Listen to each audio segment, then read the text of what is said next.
Hello. It is my pleasure to welcome everyone to this virtual session of highlights of the 2022 Joint International ELBCC, Lobsterpot, and LBCA ILC Symposium. My name is Lori Hutchison, and I am the Executive Director of the Lobular Breast Cancer Alliance, an ILC patient advocate, and a member of the European Lobular Breast Cancer Consortium, ELBCC. As most of you are aware, the Joint International ILC Symposium was held in person in Utrecht, Holland, over June 20th and 21st, this last June.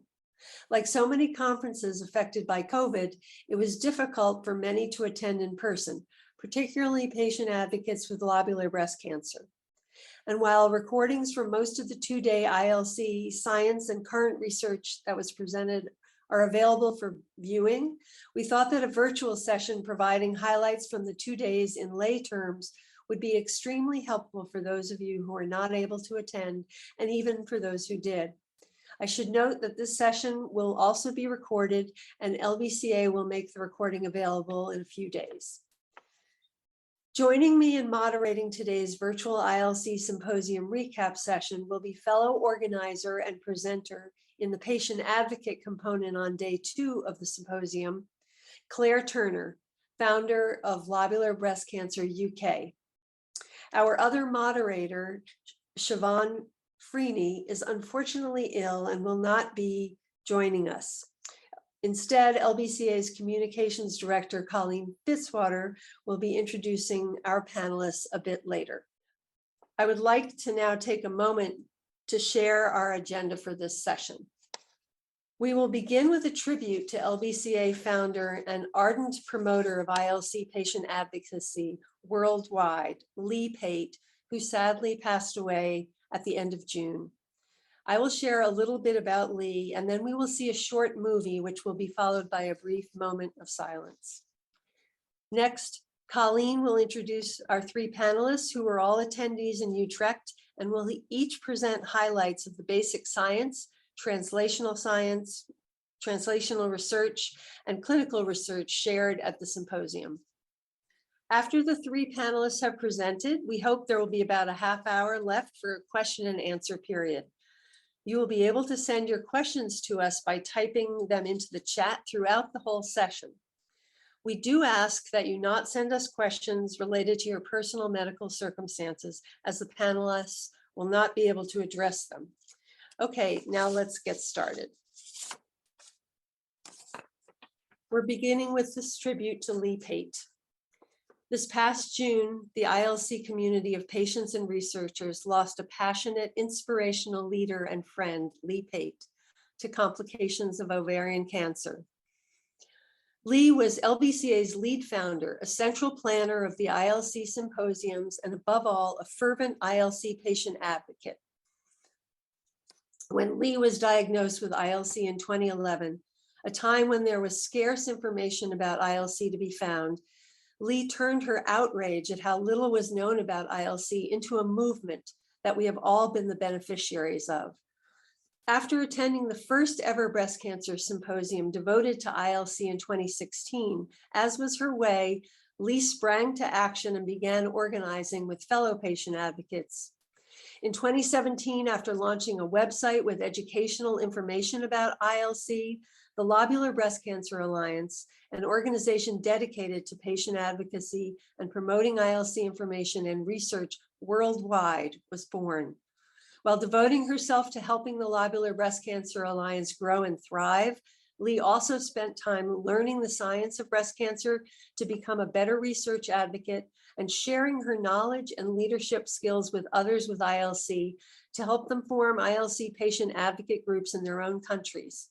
One of her proudest accomplishments was the commentary in the journal Cancers on the importance of collaborative efforts between breast cancer researchers, patient advocates, and clinicians to accelerate lobular breast cancer research. She was the lead author. Since the first ILC symposium in 2016, Lee has been integral to planning 2 others, one virtual in 2021 and the 2022 symposium in Utrecht. The ILC symposiums have been amazing gatherings. Not only have they been a forum for learning about new ILC research, findings and directions, but they have provided an opportunity for researchers and patient advocates to meet and create new relationships in support of stronger collaboration on ILC research. Lee was so sorry that her illness kept her from attending and presenting in the patient advocate session on day 2 of the Utrecht Symposium that she was so integral to planning. We were fortunate that she chose to share her remarks and guidance to us through a letter that was read aloud in the session by Scientific Advisory Board founder and Lee's dear friend, Dr. Steffi Osterich. We continue to be inspired by Lee's memory and are dedicated to continuing the work that she began. On LBCA's website, there's a page honoring Lee where you can read more information about her, find links to videos and other educational works that she's produced, and read other and leave your own reflections. Please now enjoy this brief movie tribute to Lee, after which we'll have a brief moment of silence.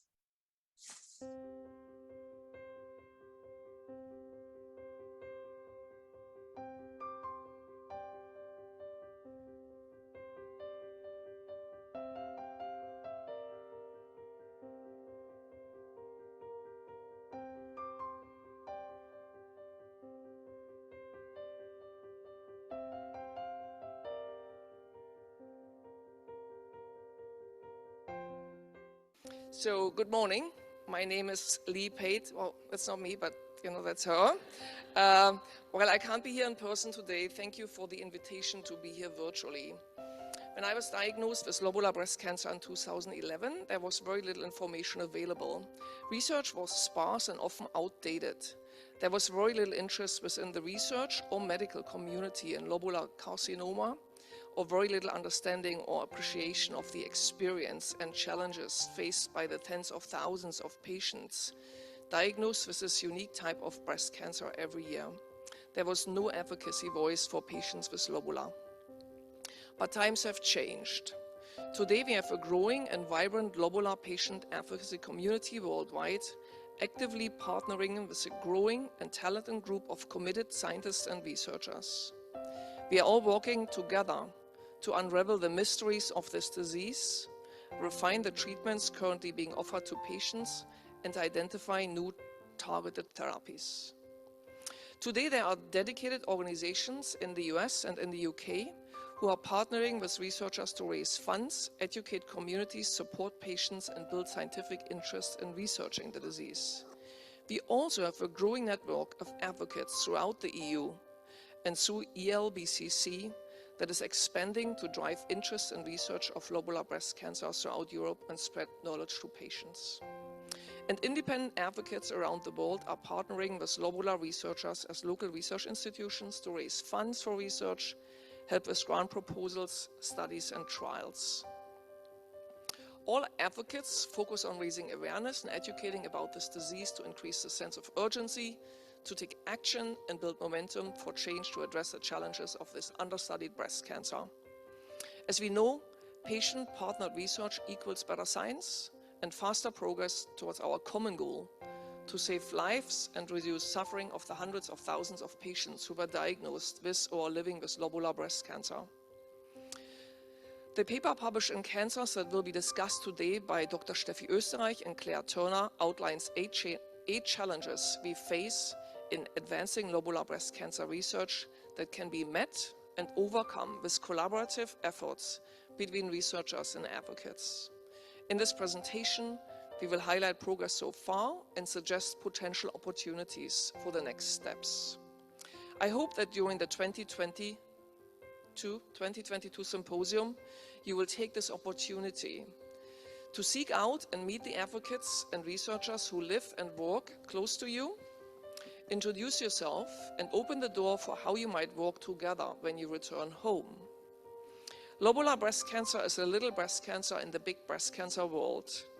It's only by working together and working collaboratively we can continue to make meaningful progress in the next decade, so patients finally will benefit from personalized therapies that truly meet the challenges of this disease and the opportunities to save lives.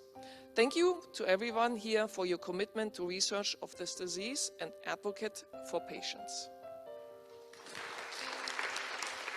For many years, lobular was basically just considered another estrogen-positive breast cancer. And it's really important for patients working with researchers and clinicians to try to move out of that mindset and to identify the research needs that are really impacting patients and what it is that some of the shortcomings of the current practices, and then how to move forward. I was so struck as a patient about the lack of information and the lack of appreciation for a patient's experience and drive and urgency to make changes in that. It really motivated me to make a change.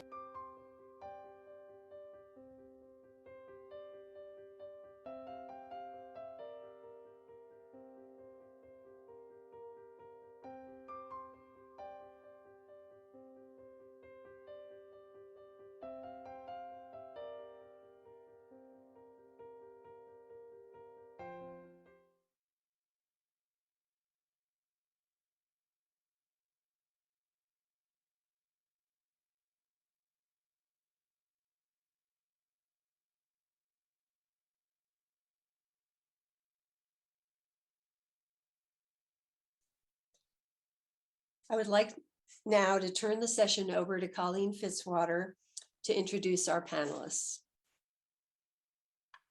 Thanks, Lori. Hi, everyone. I am thrilled to introduce our panelists for today. I've worked with all three of them, and they're just amazing panelists. First of all, Dr. George Slomos is a cancer research senior scientist at Professor Catherine Briskin's laboratory at the School of Life Sciences, EPFL, in Lausanne, Switzerland. George leads the Working Group 4, WG4, for invasive lobular breast carcinoma model systems within the European Cooperation in Science and Technology Action, Lobsterpot. He is also a member of the LBCA Scientific Advisory Board Committee, which plans to establish more ILC research models.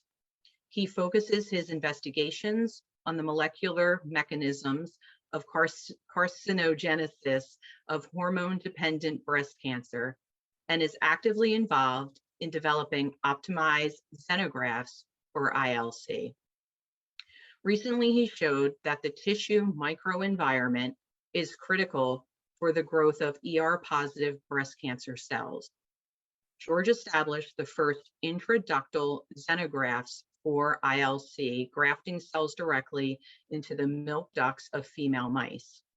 He showed that in these models, the carcinoma cells grow, invade, and metastasize similarly as they do in patients, and found that the lobular cells highly depend on proteins surrounding them and secrete proteins and enzymes that control this extracellular matrix, opening new therapeutic approaches.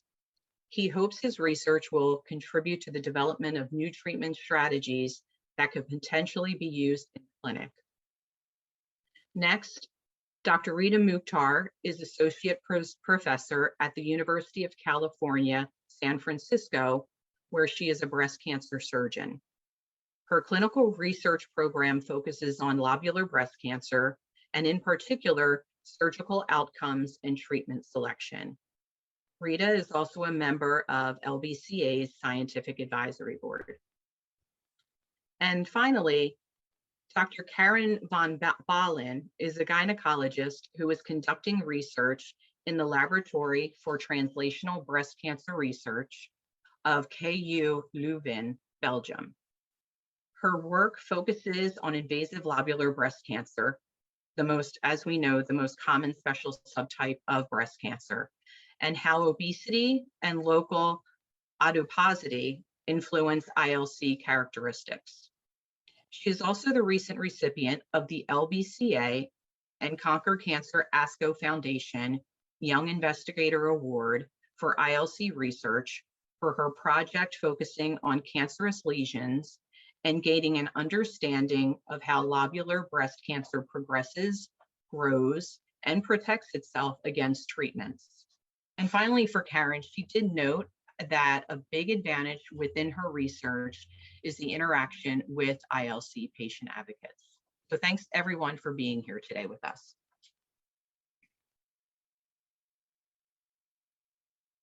And George, you are first. Thank you so much, Colin. I'm George Flomos. I'm researcher at Professor Catherine Briskin Laboratory at the Swiss Federal Institute of Technology in Lausanne, Switzerland, with a strong commitment to lobular carcinoma research. So I'm very proud to be invited to this exciting LBCA virtual meeting to present the highlights of the basic science of the Joint ELBCC and LBCA Symposium that took place in Utrecht earlier this summer. So this symposium had 6 main sessions, among them the joint session Patient Advocates and Researchers, which was a perfect setting for advocates and researchers to network. My presentation is also dedicated to LBCA founder Ray for the outstanding patient voice in research and education for lobular carcinoma. Her advocacy voice helped other patients with lobular breast cancer and community members, and created the opportunity for me to go to advocates when it's usually the other way around. So in total, talks from 9 different labs from 8 countries will be represented in today's basic research highlights, including talks for lobular carcinoma research models, tumor microenvironment, lobular carcinoma and hormone signaling, epigenetic readers, and lobular carcinoma metastases. So to start off, it's important to understand where basic lobular research headed. And basic research depends on experimental lobular models. So it is the use of improved lobular models that we can successfully address scientific challenges, such as the complex lobular tumor microenvironment, drug resistance, and metastases. So together with Professor Andrian Lee from the UPMC Hillman Cancer Center, we gave an overview of the current models and discussed the future challenges and opportunities. These models include lobular cancer-derived cell lines, organotypic models, genetically engineered mouse models, and patient-derived xenografts. And it has been significant progress the last decade for lobular carcinoma models, but more to be done. So lobular carcinoma is currently understudied, and at least in part due to the lack of credentialed models. It is currently unclear which lobular models are most appropriate to test clinically meaningful questions.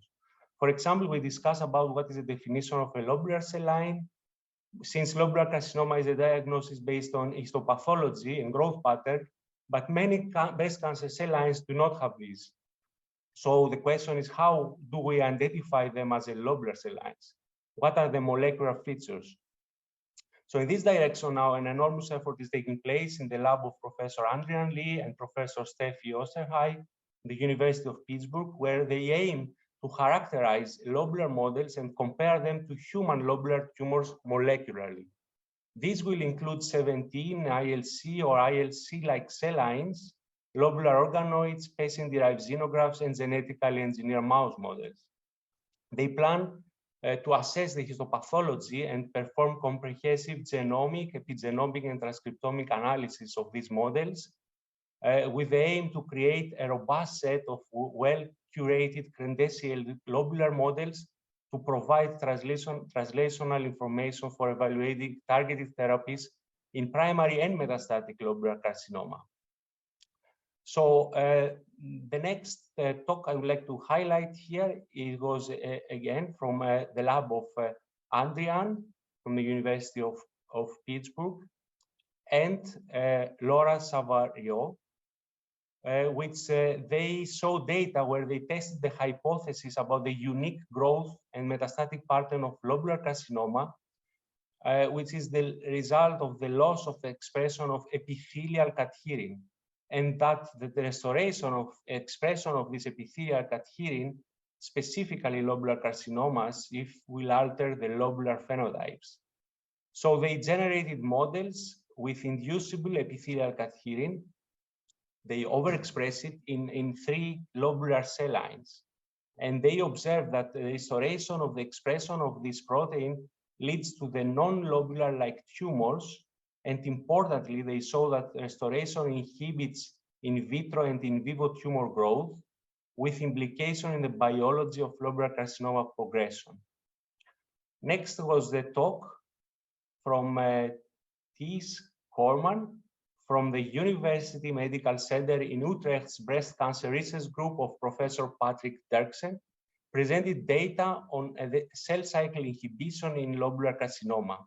So the hypothesis here is that the loss of the cadherin function is the leading factor of the indolent behavior of lobular carcinoma. ILC cells are a resistance. This is something that we know, that they are really resistant to anchorage-independent cell death, which is a hallmark that underlines their metastatic ability. So with a very elegant set of in vitro and in vivo experiments, they found that a protein called inhibitor of DNA binding 2, ID2, is a mediator of cell cycle progression and is essential for the anchorage-independent survival and metastasis of lobular tumors. So the question now, the next is, if the cadherin loss and ID1 expression can be used for certification, promising candidates for the use of clinical cell cycle inverter drugs for lobular carcinomas, for example, CDK4 and 6 inhibitors that already are in the clinic for other tumor types. So the next part was a discussion about a presentation about the implication of hormones in lobular carcinoma. And this was performed by Candace Frerichs from the laboratory of Professor Susan Konzen, where they studied the utility of glucocorticoid receptor modulators in estrogen receptor positive breast tumors, including lobular carcinomas.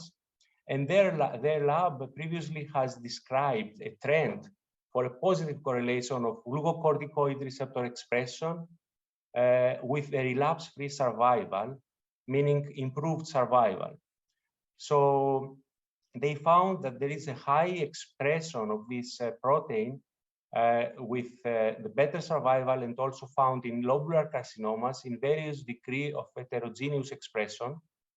And because they are also interested in peritoneal metastasis, they hypothesize that the glucocorticoid receptor activation will slow the lobular growth and decrease cell adhesion at the peritoneal surface.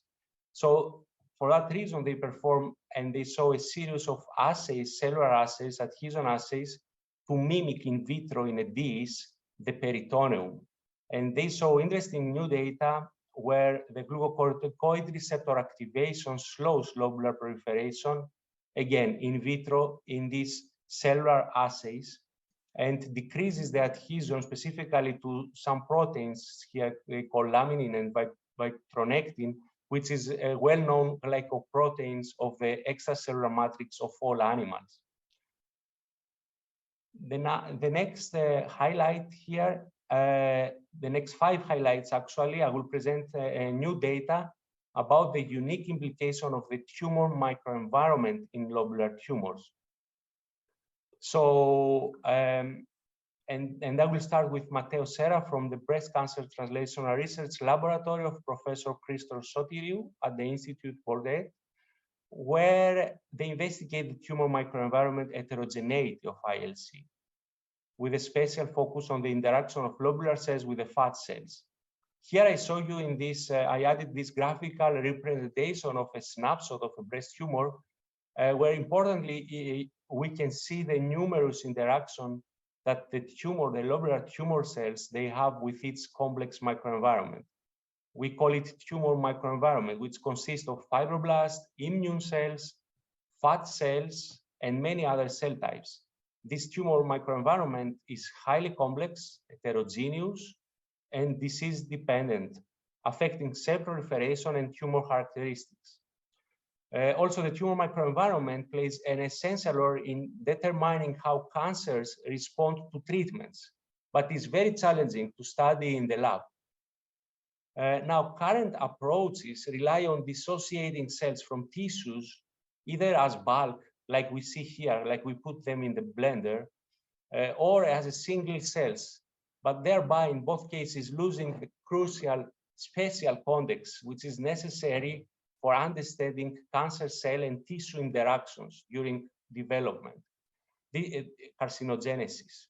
This is why we say that nowadays it is not enough to know what is happening in the cancer tissues, but also where this is happening.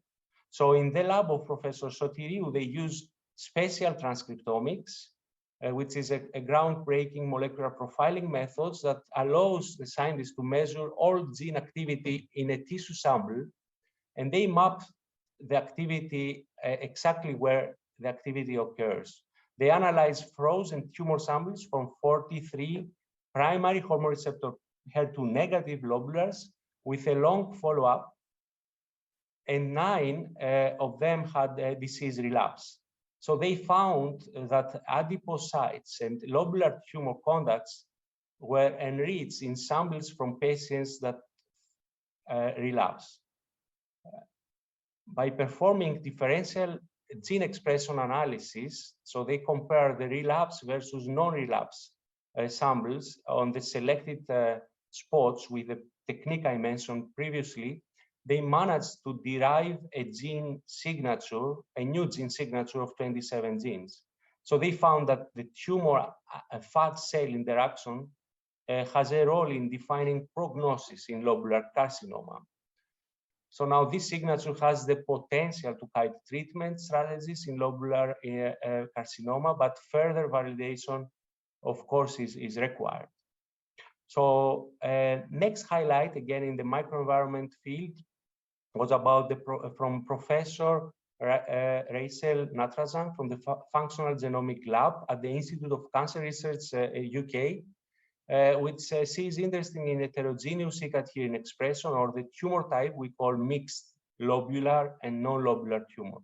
So together with Anne Salomon from Institut Curie Paris, they comprehensively investigate the lobular samples based on histology, mutational methylation profiles, and they found similarities between ICAT-hearing, the areas that they express ICAT-hearing, and they are positive for this epithelial marker, and negative compartments, and they found heterogeneity. They found that these are similar. So in mixed tumors, they have similar expressions, but they found heterogeneity in other genetic alterations, some of them druggable, like the PI3 kinase, that could be of potential of clinical interest. Also, for the first time, they found a signature, a gene expression signature called ABOBEC, which is one of the most prominent mutation signature in cancer, which are present in over half of the human tumors, are also more common in tumors that they had this the mutation in the ICAT-hearing gene, which is a hallmark of lobular carcinoma. So next, there was a very interesting presentation from Julia from the Netherlands Cancer Institute and the laboratory of Professor Jos Jongers, using in genetically engineered mouse models. And she's interested in tumor host interactions by deciphering the role of fibroblast, which is a fibroblast is a cell type that synthesizes the extracellular matrix and the collagen. So it produces the structural framework, what we call the stroma, for all animal tissues. So Julia aims to address the question about the cancer-associated fibroblast cell of origin, specifically in lobular carcinoma. So to address this question and to mimic lobular carcinomas using models, as I mentioned before, they use the genetically engineered lobular models, where they found that the tissue resident, the fibroblasts that are resident in the primary tissue in the mammary gland are the ones that almost entirely contributes to the pool of the cancer-associated fibroblasts in lobular carcinoma, and there was no other contribution of other different type fibroblasts that are derived from different sites of the body. So in the normal mammary gland, they found that there are two populations of normal fibroblasts, and they performed single-cell transcriptomic analysis of these fibroblasts from these models over the course of the lobular tumor development in these mice. And they revealed a predisposition of a fibroblast type that express specific marker, the CD26. And CD26 negative and CD26 positive normal fibroblasts that are able to transform into distinct cancer-associated fibroblasts. So there is a correlation, the normal fibroblasts that are positive for this marker. This marker actually is abundantly expressed in hematopoietic cells, as well as other epithelial cells, endothelial cells of fibroblasts.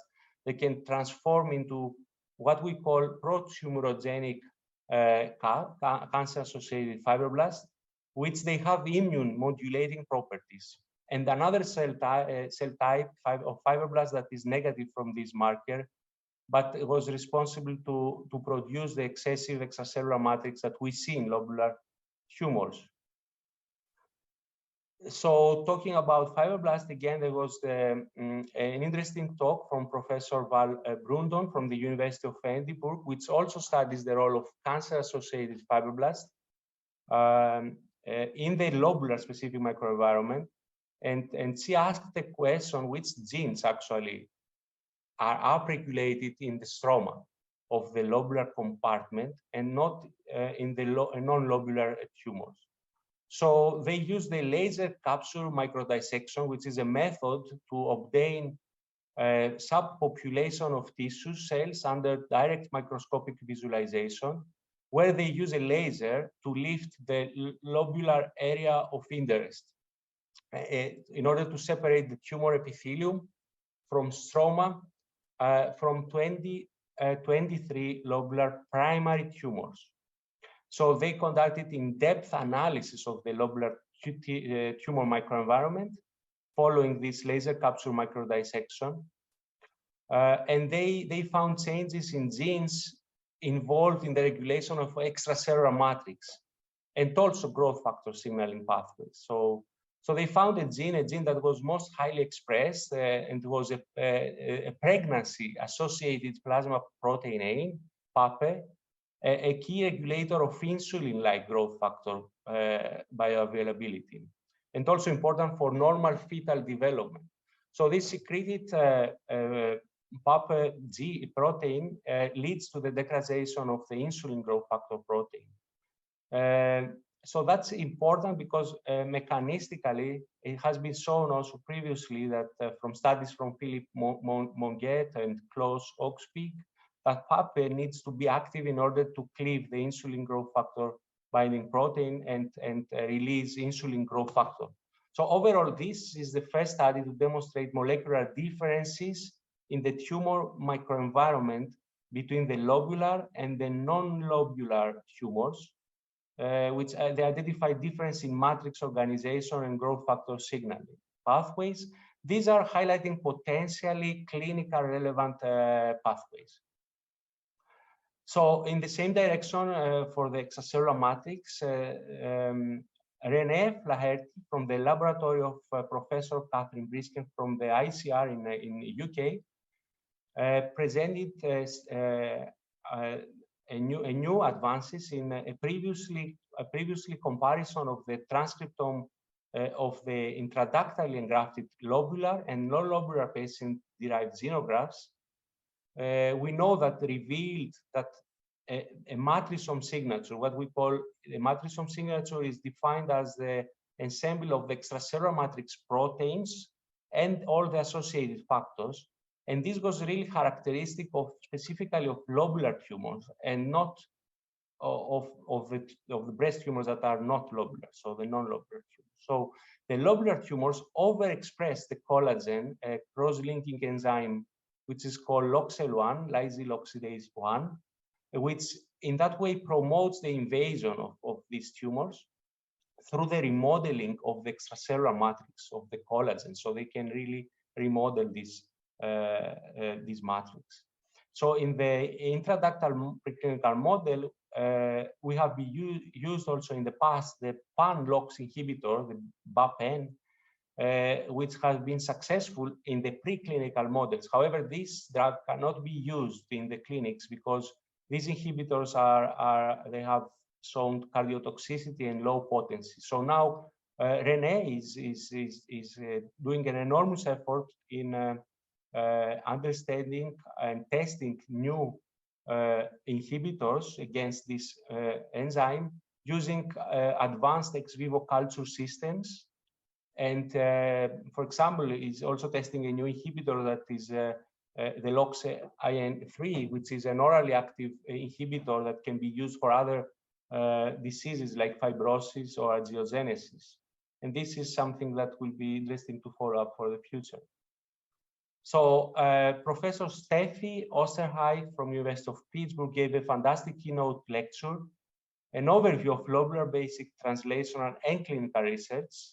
But I just want to highlight here the part about the role of the immune system in lobular carcinoma, which we know that there is a low number of tumor infiltrating lymphocytes in localized primary lobular tumor for several studies, including Christine Desmet from K. Leuven. And the lobular immune landscape is dominated by T cells. And interestingly, the new data show that the M2 macrophages, so specific subtype of macrophages, is enriched in specifically in lobular carcinomas. There are many open questions here, like what is the functional diverse population of macrophages, and if they have implication in diagnosis and treatment. Many things we don't know, and there are many groups that are investigated on that. And if these tumor-associated macrophages, they migrate to lobular tumors, or the lobular tumors they can recruit. These are very important questions. So now the next highlight here is about a talk about the epigenetics. So it was about from Elspeth Ward from the Endocrine Oncology Research Group, Department of Surgery in the Royal College of Surgery in Ireland, from the lab of Darren O'Connor, where they investigate the use of BET inhibitors to treat endocrine resistant lobular tumors. So they have found that the BET family, the expression of BET family, they have been shown that is associated with reduced disease survival. So the protein, the BRD3, is a marker of poor prognosis in lobular carcinoma.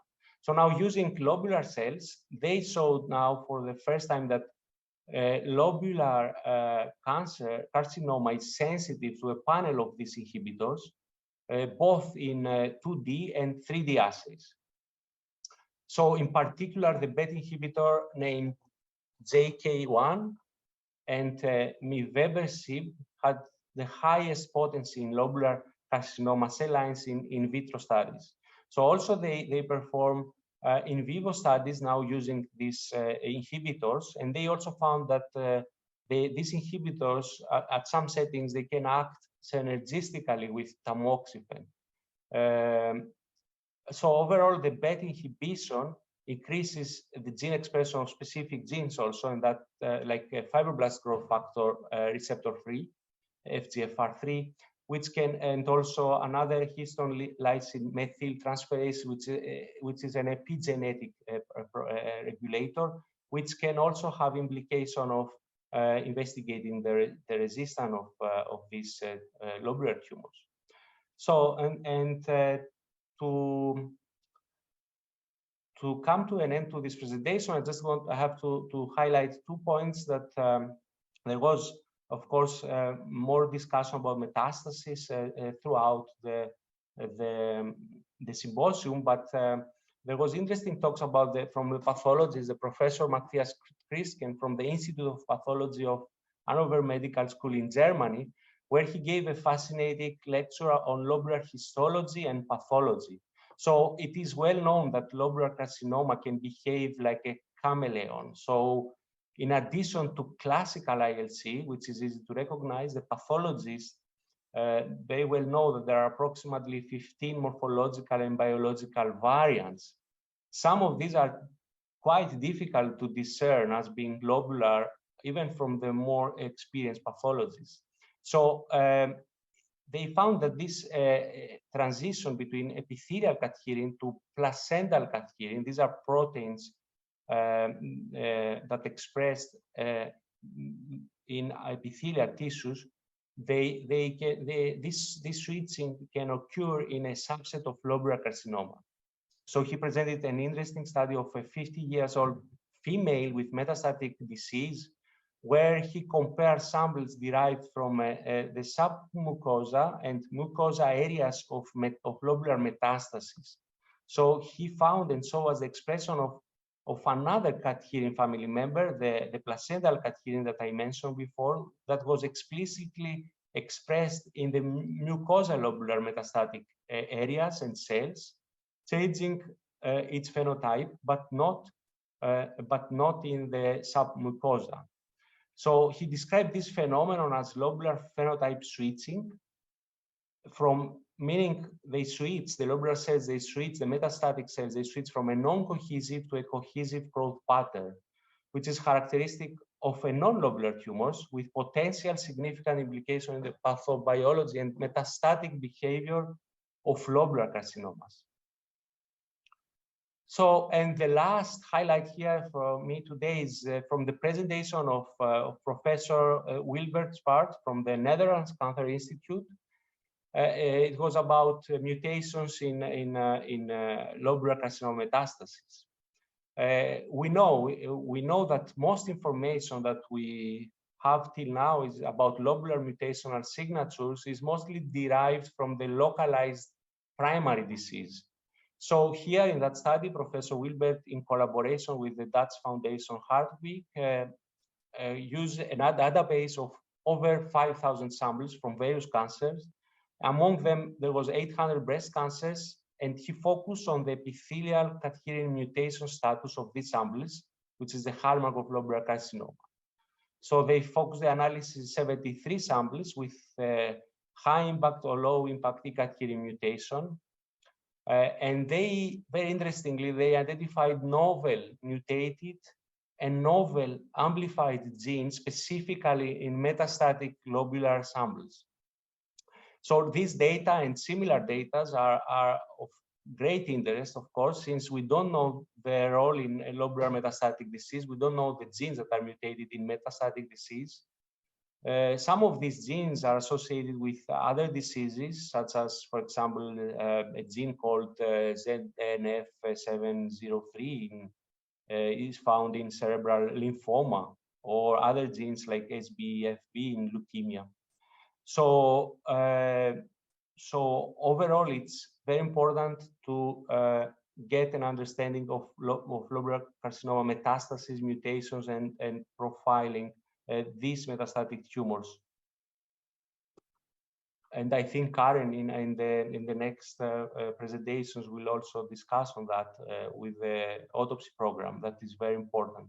So to summarize here, for the models and the lobular carcinoma, we need to increase the quantity and the quality of the lobular models. For the tumor microenvironment and lobular carcinoma, we need to, this is a new area, we need to really study more and to understand, for example, the role of fibroblasts, the macrophages, the role of macrophages, specific subtype of macrophages. We have to test new drugs in the preclinical settings to inhibit extracellular matrix components, like I mentioned, the LOXL1 or PAPE proteins that are implicated in lobular carcinoma. We need to find, I mean, there are promising new signatures to guide treatments based on the ILC and fat cells interaction, as I mentioned before. So for the hormones, the take message from this consortium was the question about the utility of glucocorticoid receptor activity, and is it expressed on a range of tissue? How specific will be? How safe will be for lobular carcinoma if it comes to the clinics? So also the potential increase CDK4/6 inhibitor sensitivity that we see in vitro, in vivo models in the research laboratory. the epigenetic inhibitors that can be of a potential. And for sure, we need to study more the metastases. We need to study the novel mutations, novel alterations in the metastatic setting, and the role of E-cadherin to placental cadherin switching will be important. So, and with that, I would like to thank you so much for your attention. And yeah, of course, we are happy at the end to take questions. Thank you so much. Thank you, George. And next up, we're going to be reintroducing Dr. Karen von Balen, and Karen is going to be discussing translational research. Thank you very much, Colleen, for the nice introduction. And also thanks, George, for already the nice talk on fundamental research. Indeed, I'm gonna present the highlights on translational research. So I'm gonna start with the definition of translational research. Then I'm gonna move on to how and why we can use fundamental models, how we can translate them into the clinic. I will talk about prognostic tests for ILC, disease heterogeneity. I will also go into new treatment targets, and then finally I will discuss the autopsy programs that are currently going on to enhance research. So first of all, what is translational research? So on one hand, you have the basic science or the fundamental science. So those are scientists using different models to understand the underlying mechanisms of a disease. So they really go into a cell level or even further to DNA, RNA to see what is going on there, what makes a cancer cell grow, what makes it divide. And so on the other hand, you have the clinical research that uses patient data and also the trials that use new types of medication to see how they work. And translational research is actually the research that is bringing the fundamental research, the knowledge of the fundamental research into the clinic. So how is that done with for the models? So we know that the milk gland, that there are many differences in the animal kingdom. So there are some unique differences in the mammary gland or the milk gland for different species. So for example, for those monkeys that you see, they can adapt their milk to the sex of the baby. So the male babies are getting milk that is of more energetic value, so more fatty milk. While others like kangaroos can adapt their milk to the age of the baby. So they have different babies at the same time, some younger ones, some older ones. And so actually it depends on which baby is taking the milk to see what the content of the milk is. But luckily for us, there are also a lot of similarities with some animal models. So for one, we have the mouse model. And there are some similar features as compared to the human milk gland. For one, they have the same branching pattern in the breast that's also influenced by female hormones. So it changes during puberty, it changes during pregnancy, and it changes in a similar way in the mouse and in the human. Next, there's also the buildup of the cells of these branches. So the layers of cells that actually are next to the branches, they look a bit the same in the mouse and in the human. So of course, there are some differences as well that we need to take into account, but mouse models can certainly help us to understand how human breast tumors grow and spread. Then for the prognostic tests for ILC, let's first start to define what is a prognostic test for breast cancer in general. So a prognostic test is a test of different mutations that can occur in the genes of the tumor.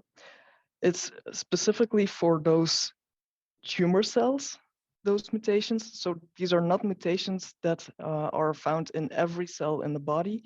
So there is a difference between what we call germline mutations that are inherited from your parents and are found in every cell of the body, and somatic mutations that are only found in the tumor cells And it's those somatic mutations that the prognostic test will be looking at. And so it's actually used to determine how aggressive a tumor is. It's the gene signatures of the tumors, so that we can see if there are mutations that might help the tumor to grow more rapidly, to leave actually the breast tissue and go into the blood vessels, so that there's a higher risk of spreading to metastatic locations. So these tests are used to determine which patients are at high risk of developing distant tumor growths, so metastasis in the future. These tests are already used in the clinic to determine if additional treatment with chemotherapy is necessary in patients where it's not clear if we need chemotherapy. So you have patients where clinically we're very sure that it's a low risk tumor and that we're not gonna give chemotherapy because that's overshooting. On the other hand, we have also patients where we know that we're dealing with an aggressive tumor and that we have to give chemotherapy, but there's always patients that we're in doubt. And then these prognostic tests can help to make a decision to see if there's a genomic low risk and we don't need chemotherapy, or if there's a genomic high risk and that we will have benefit from the chemotherapy. So commonly used prognostic tests are MammaPrint, Oncotype DX, Prosigna, and others. And two prognostic tests that were highlighted here in the symposium. There were others as well, but I've chosen to highlight those two here in the summary. One of them is the breast cancer index. It has been shown in research that this can be used in patients with ILC. And it can clearly determine which patients with ILC are at risk for early recurrence, for late distant recurrence, and for distant recurrence overall. Another one that I'd like to highlight is the LBCA. The LBCA is a prognostic test that was specifically developed for patients with ILC. And the first results are quite promising for determining which patients are at high risk for recurrences, but validation is needed. Now, the large benefit of this LBCA is that it's specifically developed for lobular breast cancer and that it was already stated that we want to use it in lobular breast cancer.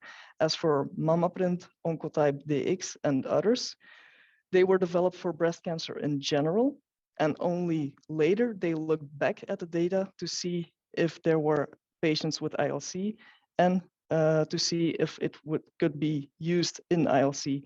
But prospective studies, so saying this is the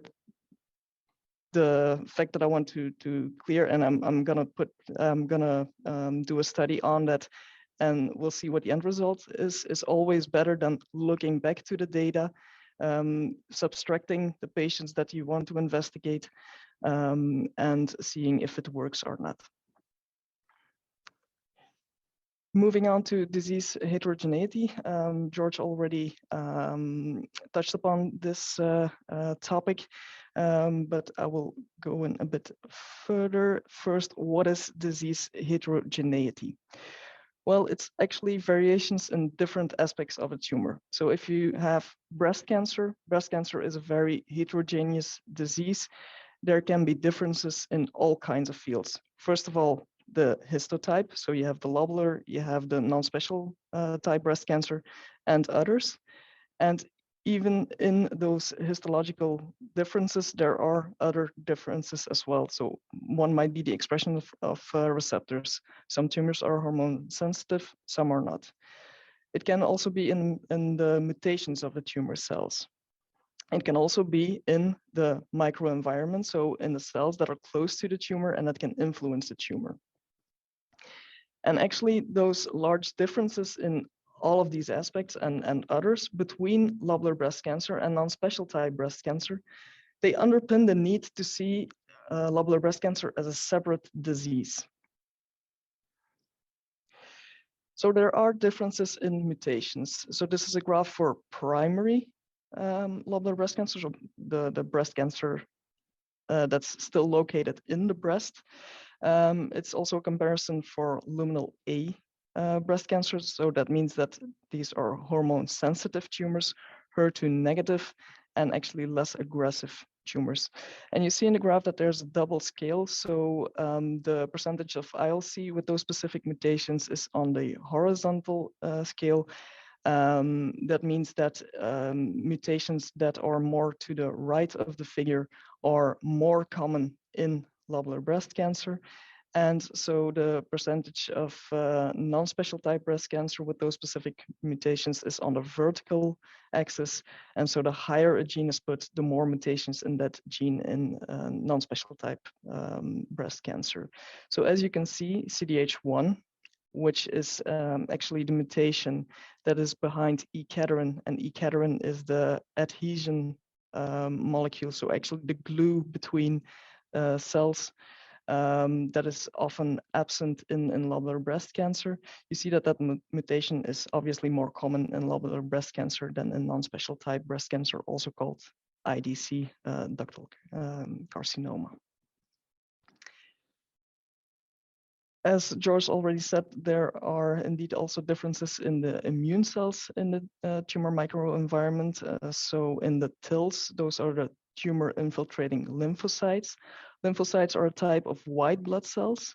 They are involved in the immune response. And so the TILs are the lymphocytes that are near the tumor cells. And although they normally are the defense system of the body, the cancer cells can inactivate and exhaust the immune cells. And so TILs have a very complex relationship with breast cancer. So, for example, in triple negative breast cancer, so hormone insensitive breast cancer that is HER2 negative, the higher the TIL score, actually the better it is. But in hormone sensitive tumors, it's the other way around.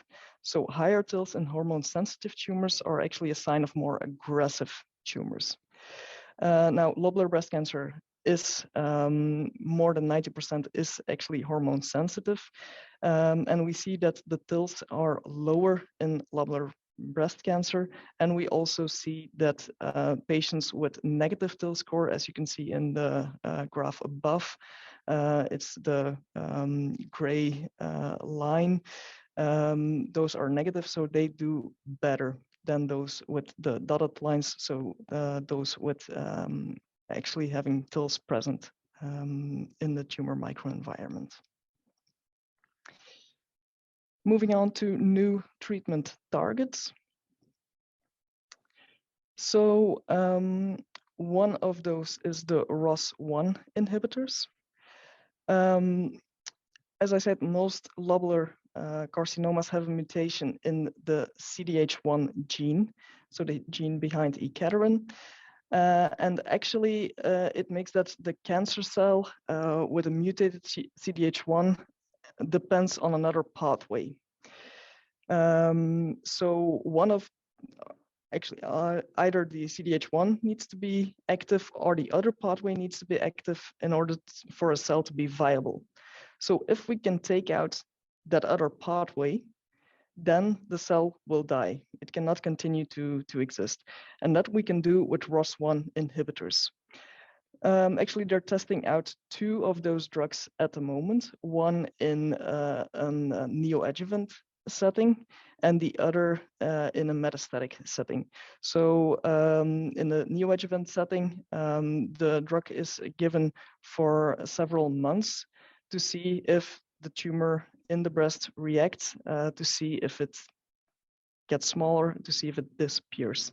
In a metastatic setting, it's also used, and first results seem to look promising, but we're still waiting for the final results.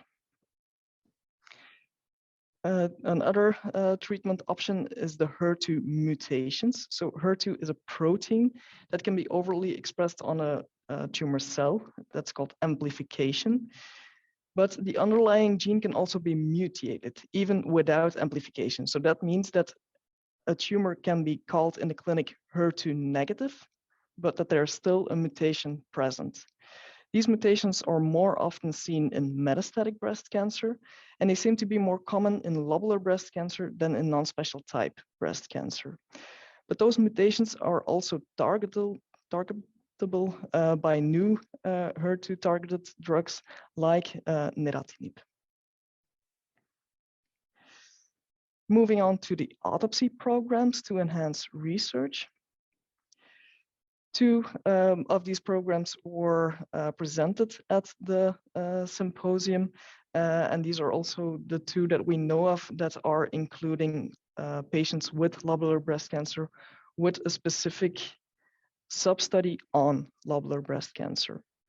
So the first is the Hopes for Others that it's running in Pittsburgh. They have performed 24 autopsies so far. 21 more patients have consented to donate their body. One of the autopsies that was performed was on a patient with ILC, and one was on a patient with mixed ILC and non-special type breast cancer. They collect about 6 to 27 biospecimens per patient, and it takes them about 4 hours on average to perform the autopsy. In Leuven, we have the UpTiter program, which stands for UZ Leuven KU Leuven program for postmortem tissue donation to enhance research. So far, we have performed 16 autopsies. We have 5 more patients that have consented. We performed the autopsy on 3 patients with ILC and 3 more patients that had mixed ILC and non-special type breast cancer. And actually in those patients, we saw that the metastases were more often lobular than non-special type. We collect about 45 to 303 samples per patient, and we also collect liquid samples.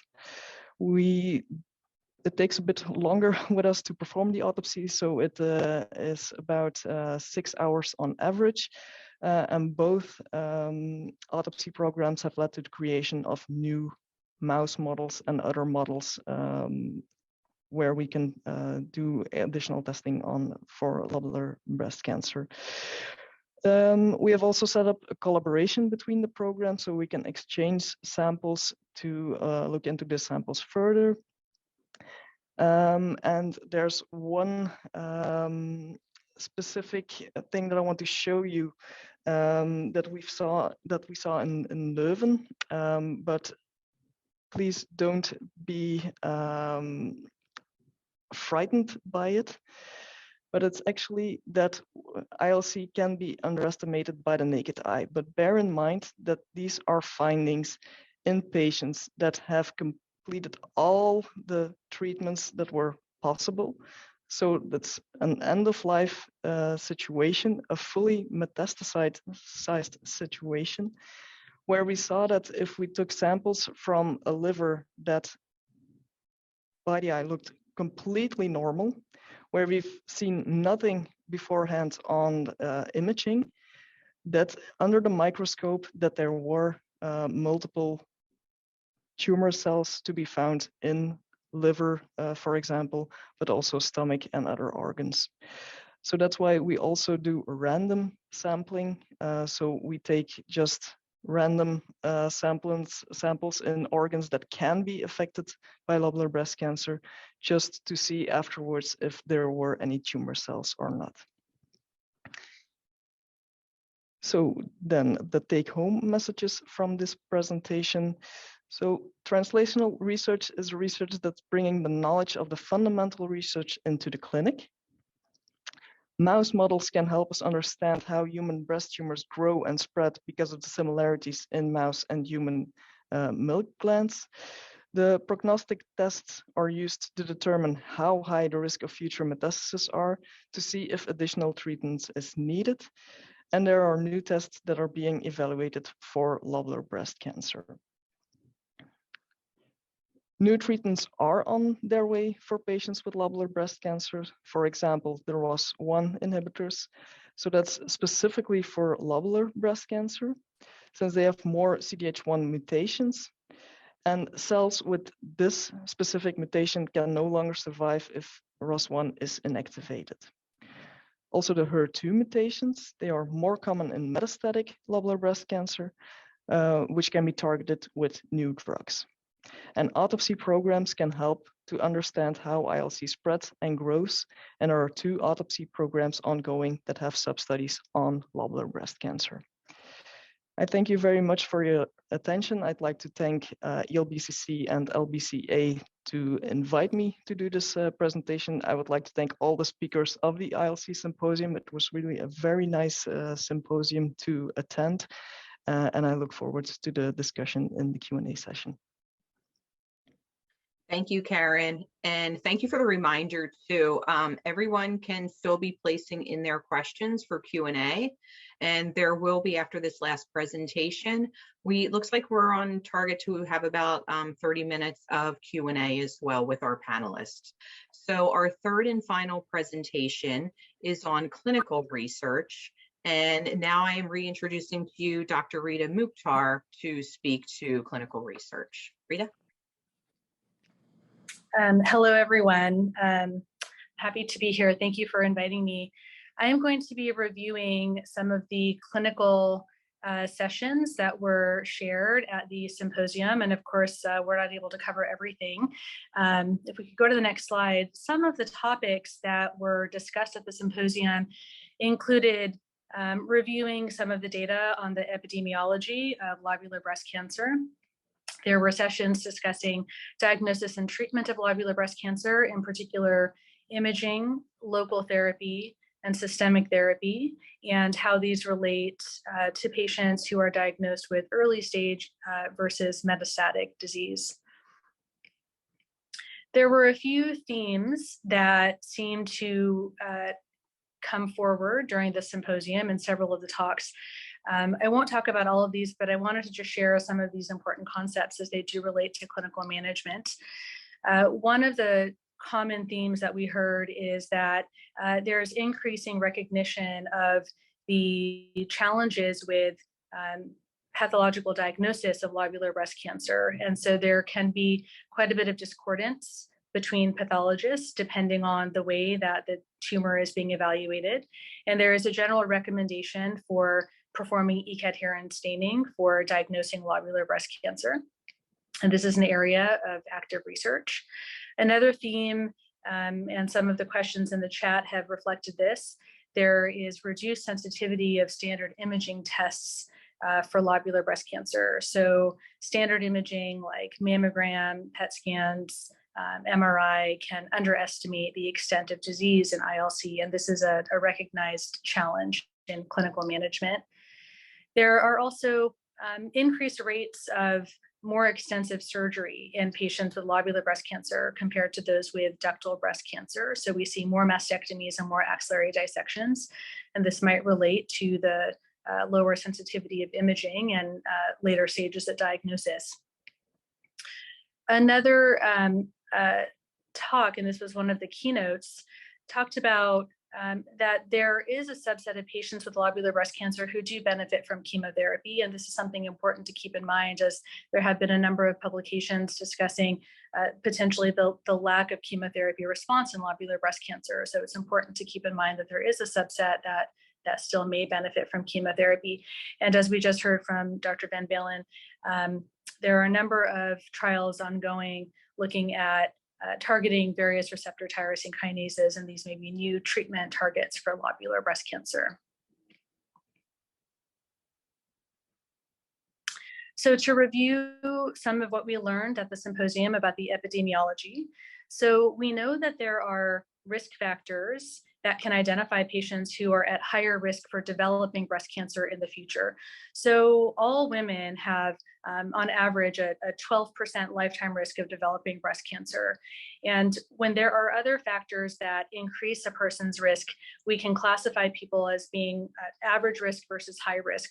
So in general, when someone has enough risk factors that the lifetime chance that they would be diagnosed with breast cancer is 20% or higher, we consider those women to be high risk. Some factors increase the risk of breast cancer in general, so breast cancer of any type. Other factors may be more strongly associated with lobular breast cancer specifically. Some of the factors that are related to increased risk of breast cancer, and particularly hormone receptor positive breast cancer, include starting your period at a younger age, entering menopause at a later age, not having any full-term pregnancies, or having full-term pregnancies at an older age. Having a previous diagnosis of lobular carcinoma in situ is also associated with an increased risk of developing invasive breast cancer at some point in one's life. LCIS, or lobular carcinoma in situ, is associated with future risk of any type of breast cancer, but a slightly higher proportion of lobular breast cancer than the general population. Taking combined hormone replacement therapy, so estrogen and progesterone hormone replacement therapy, is associated with increased risk. An elevated body mass index or obesity in postmenopausal women is a risk factor for hormone receptor positive breast cancer. And alcohol use is also associated with an increased risk of breast cancer, and in some studies has been associated with lobular breast cancer specifically. On the next slide, this is a table, and this is from adapted from one of Karen's papers, and was discussed by Eleanor Sawyer in her talk. So this is just a summary of risk factors, and the three boxes on the left side are referring to germline mutations or genetic causes that can increase the risk. And then on the right side, there are the non-genetic causes that can increase risk of breast cancer. So in terms of genetic causes, these would be things like having an actual germline mutation, so being born with a mutation in a particular gene. And as we heard, having a CDH1 mutation or a mutation in the gene for E-cadherin is associated with a high risk of developing lobular breast cancer. But luckily, these CDH1 mutations are extremely rare. About 1 in a million people will have one of these mutations. So the more common mutation in people who have lobular breast cancer would be a BRCA2 mutation. But keep in mind that only about 10% of all people with breast cancer actually have a genetic mutation. What may be more common is not having an identifiable mutation, but perhaps having a combination of variations in genes that altogether might lead to an increased overall risk of breast cancer. And then on the right side, we see sort of the non-genetic risk factors, and these are what we discussed before, sort of exposure to increased hormones throughout one's life. And some of these risk factors need more research to determine whether or not they are particularly associated with lobular breast cancer versus breast cancer in general.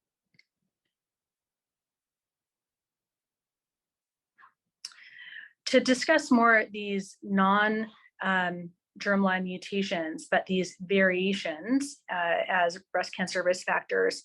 So there can be variations in genes that are called single nucleotide pleomorphisms, or SNPs. And researchers have identified a set of these variants where if a person has a particular combination of these variants, they will have an elevated risk of breast cancer. And this is something called the polygenic risk score.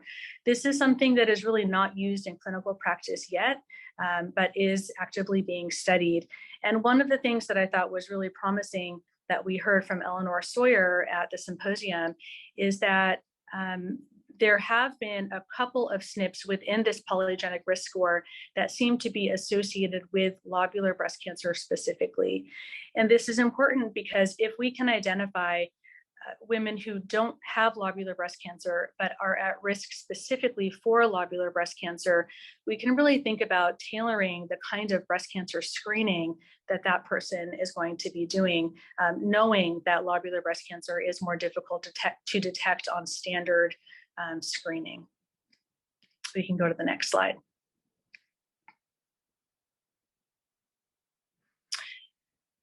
So as I mentioned, mammography does have lower sensitivity for lobular breast cancer, and we don't know exactly why this is, but people hypothesize that it could be because we see less of what's called a desmoplastic reaction in lobular breast cancer, so less inflammatory tissue around the tumor, and this could relate to why we often can't feel lobular tumors on physical examination as well as other kinds of tumors. It's not true in all cases, but tends to be less palpable than other types of breast cancer. And this also could relate to the diffuse growth pattern. So when the cells of a lobular tumor are growing in a single file pattern and infiltrating more normal tissue, this might be more difficult for a standard imaging test like mammography to pick up. And this may relate to the fact that women with lobular breast cancer are diagnosed at later stages than women with ductal breast cancer. And we saw some data from the Great Lakes Breast Cancer Consortium, which is a multi-center group that has put together a data set of over 30,000 patients with breast cancer, of which over 3,000 have lobular breast cancer. And in this data set, they have also confirmed that compared to patients with ductal breast cancer, those with lobular are diagnosed at later stages and therefore end up having higher rates of mastectomy.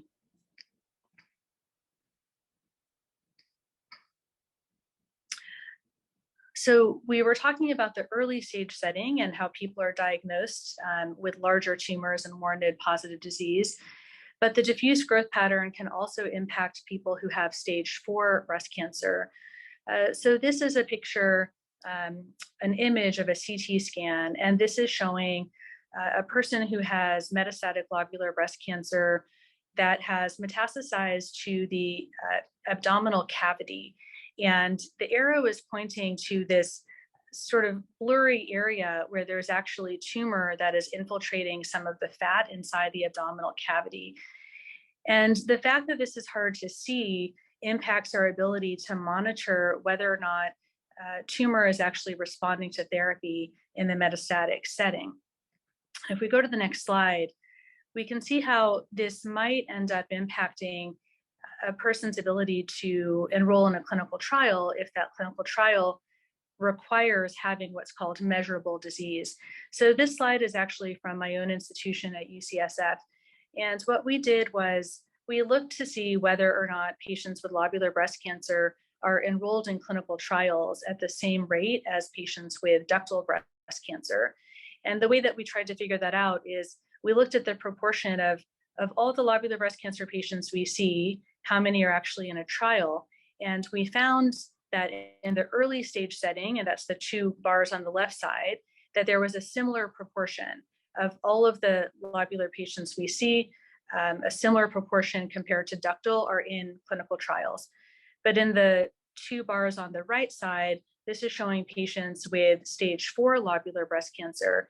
And we found that of all of the metastatic lobular patients we see, a very small percentage are actually enrolled in clinical trials compared to patients with ductal breast cancer.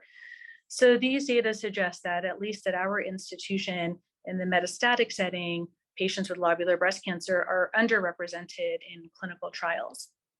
And we hypothesize that this could be related to the fact that most clinical trials require having what's called measurable disease, which is less common in patients with lobular breast cancer. We can go to the next slide.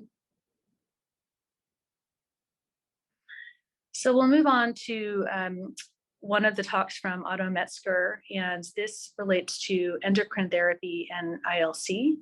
And I know that there was a question in the chat about this. So Dr. Metzger showed some data from the Big 198 trial, and this is comparing the effectiveness of an aromatase inhibitor versus tamoxifen in hormone receptor positive breast cancer.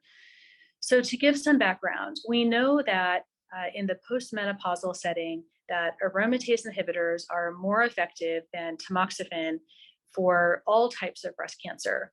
But what this analysis of the Big 198 trial showed is that the difference in effectiveness was bigger in lobular cancer compared to ductal cancer. So this has led to a lot of interest in whether or not all patients with lobular breast cancer should receive an aromatase inhibitor.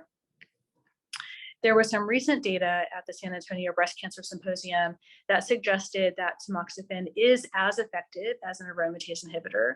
So I think that this question is still something that needs further investigation. But the conclusion is that for premenopausal women with lobular breast cancer and low clinical risk, tamoxifen is likely adequate. In premenopausal women with high clinical risk, the question is, should those patients be getting an aromatase inhibitor, which requires suppressing ovarian function? We don't have a clear answer to that question. There are trials ongoing looking at the optimal or most effective endocrine therapy in lobular breast cancer specifically. And there were 2 large randomized trials looking at ovarian function suppression in premenopausal women with hormone receptor positive breast cancer of all types. And there's analysis of the lobular patients in those trials that is currently happening.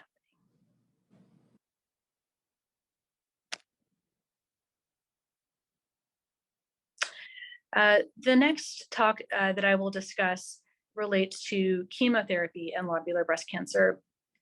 We heard about the molecular assays, Mammoprint and Oncotype, and at the symposium, we saw some data showing that both of these assays are prognostic in lobular breast cancer, meaning that having a high-risk Mammoprint or a high-risk Oncotype score are associated with a higher risk of recurrence.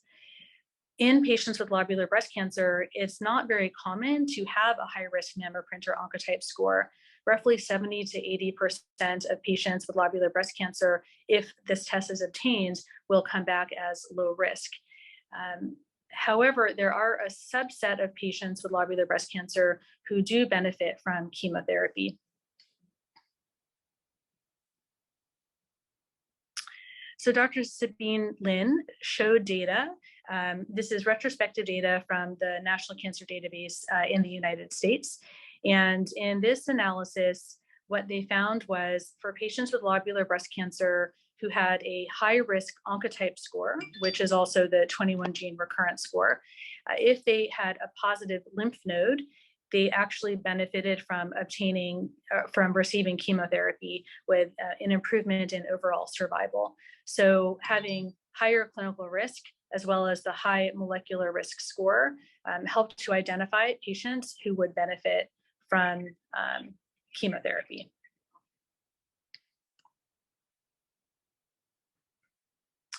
The next question about chemotherapy relates to what type of chemotherapy should be used. So these data are looking at chemotherapy regimens that contain anthracyclines versus those that do not. And in patients with lobular breast cancer who were node negative, there was no difference in outcomes if patients received an anthracycline containing regimen versus a non-anthracycline containing regimen. However, in those who had more than 3 positive lymph nodes, the anthracyclines were associated with clearly improved outcomes.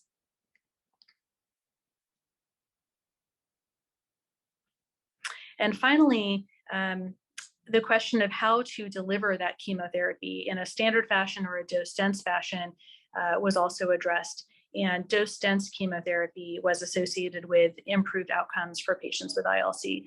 So taken all together, these data support the idea that chemotherapy is effective in some patients with lobular breast cancer. And the real question is, can we do better in identifying which patients those are specifically?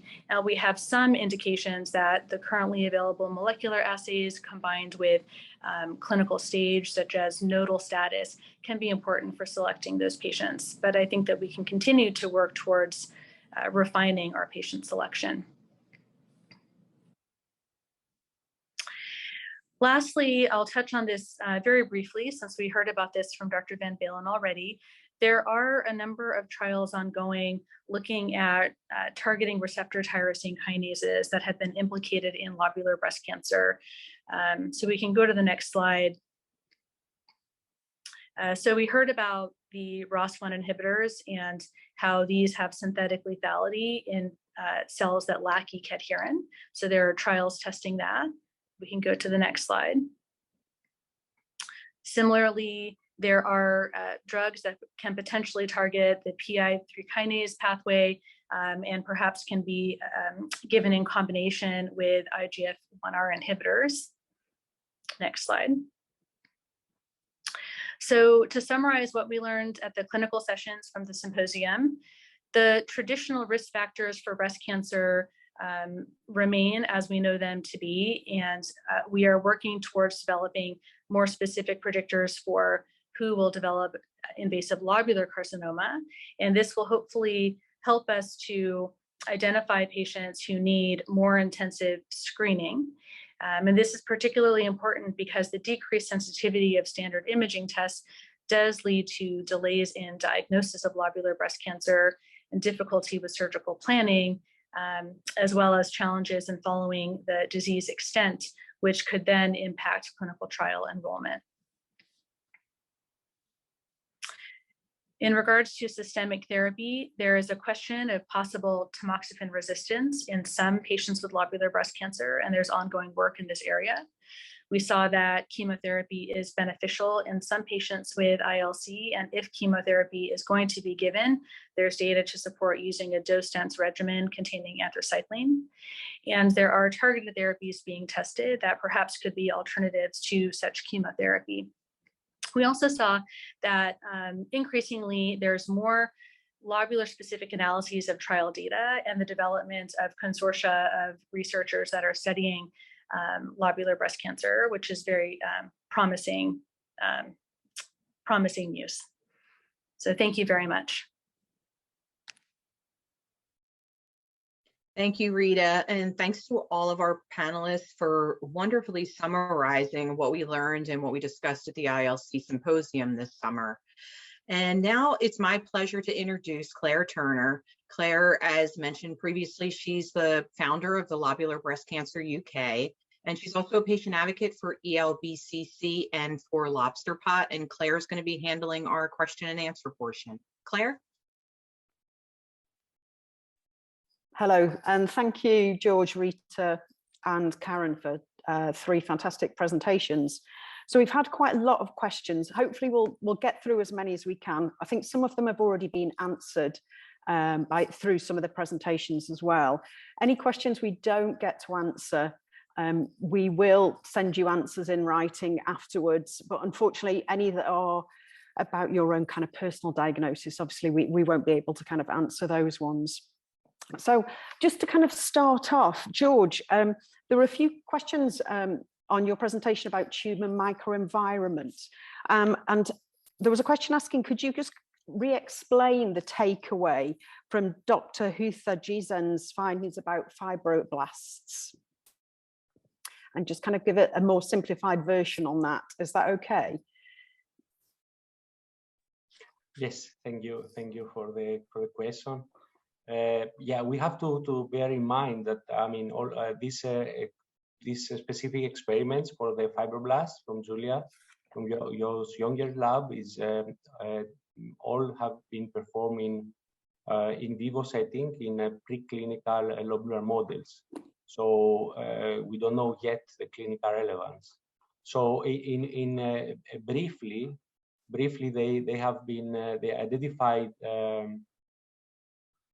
That the fibroblasts, the cell of origin for the cancer-associated fibroblasts, is the fibroblasts that are the tissue, the resident fibroblasts that are reside in the mammary gland, in the breast tissue, and not in other sites of the body or organs like bone marrow-derived precursors of fibroblasts.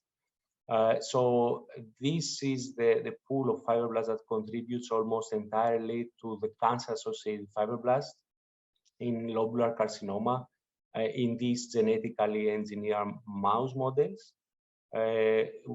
We don't really know if this is the case or it's even more complex, probably in the human setting. But they found using these models, they found 2 subtypes of these cancer-associated fibroblasts. The fibroblasts that they recruit myeloid cells and are responsible for the tumor cell invasion through different cellular mechanisms.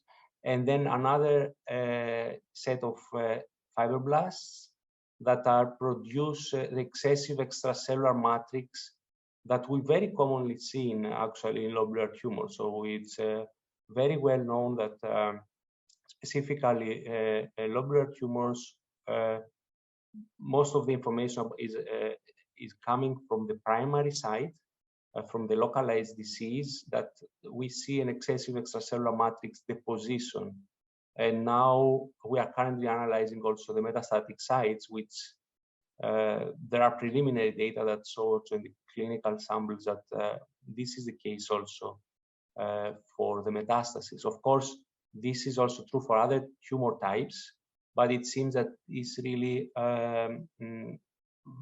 very commonly associated with lobular tumors.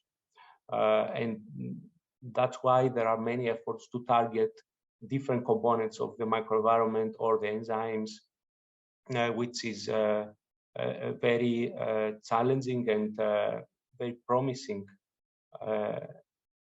therapeutic strategy for the future. Fabulous, thank you. Rita, you answered kind of some of the quite a few questions around hormone therapy treatments. And obviously you mentioned there's still a lot of research. There was a few questions around the difference between AIs and also for ILC, is it recommended kind of 5-year, 7-year or 10-year treatment for hormone therapy? Is there any kind of research identifying which is the best length of treatment? So there's no research that's looking at the length of endocrine therapy for lobular breast cancer versus ductal breast cancer. There is a lot of research looking at what's the optimal length of therapy for hormone receptor positive breast cancer in general. And those decisions are usually made based on the risk of recurrence for a particular tumor, and that is influenced by the stage, so the size of the tumor, the number of positive lymph nodes, and also whether or not a person is having side effects from the endocrine therapy. There are some tests that can help determine the length of treatment that might be optimal. So the breast cancer index, which was mentioned, is something that can help determine whether or not someone should stay on 5, 7, or 10 years of therapy. But ultimately, these decisions are really individualized to the patient. So the person needs to talk to their medical oncologist because, as I mentioned, it really does depend on the features of that particular tumor that the person had, as well as whether or not the drug is causing significant side effects or not. Fabulous. So very much about kind of speaking with your own medical team for your own independent type of tumor and your own independent treatment. There was a question asking about the relationship, and George, I think this is kind of from one of your presentations, the relationship between the CDK4/6 inhibitors and ILC and the E-cadherin research. Could you just kind of explain that relationship a bit more, please? Yes. So researchers found that E-cadherin and this inhibitor of DNA binding 2, which is a mediator of cell cycle progression and is essential for potentially for metastasis of lobular tumors. Still, we need to investigate this in preclinical models in more details.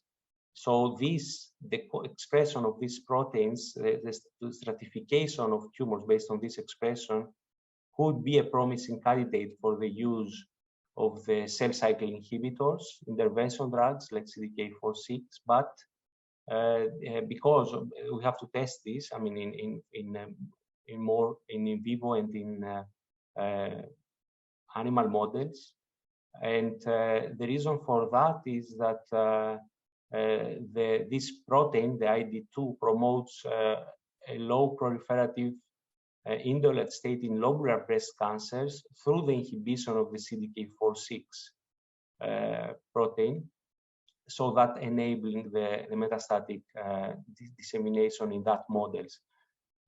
So it's a promising target, but it has to be tested and in which settings could be used, starting from the preclinical models, of course, and then go on to more. Yeah.